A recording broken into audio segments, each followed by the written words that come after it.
आषाढी एकादशी निमित्त बोरी गावात पंढरीनाथ अध्याय मंडळ व वारकरी भजन मंडळ बोरी यांच्या वतीने दिंडीचे आयोजन करण्यात आलं होतं।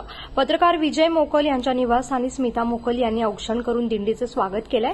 त्याप्रमाणेच मोहन परशुराम म्हात्रे यांच्या निवासस्थानीही दिंडीचे स्वागत करण्यात आलंय।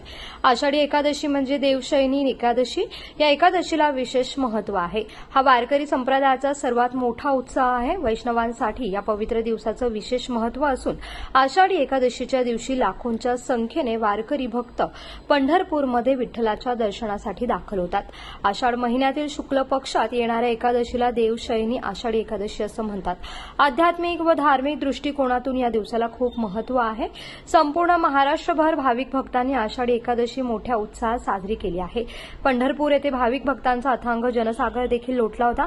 तर वारकऱ्यांच्या चेहऱ्यावर उत्साह ओसंडून वाहत होता। त्यासोबतच उत्साह आणि आनंद या बोरी गावामध्ये पंढरीनाथ अध्याय मंडळ व वारकरी भजन मंडळ बोरी यांच्या वतीने काढलेल्या दिंडी सोहळ्यात बघायला मिळाला आहे। या दिंडी सोहळ्यात बोरी गावातील लहान तरुण ज्येष्ठ नागरिक तसंच महिला वर्ग यांनी मोठ्या संख्येने दिंडीत सहभाग घेऊन मनमुराद आनंद लुटला आहे। यावेळेस लहानग्या मुलींनी नऊवारी साडी नेसत तसंच मुलांनी विविध प्रकारच्या वेशभूषा करून दिंडीची शोभा वाढवली आहे। विठ्ठल मंदिर येथून दिंडीला सुरुवात करण्यात आली। बापूजी देवस्थान बोरी तलाव ग्रामपंचायत कार्यालय रायगड जिल्हा परिषद प्राथमिक शाळा हनुमान मंदिर जरीमरी आई मंदिर हनुमान मंदिर सभागृह बोरी मार्गे ही दिंडी मार्गस्थ झाली आहे।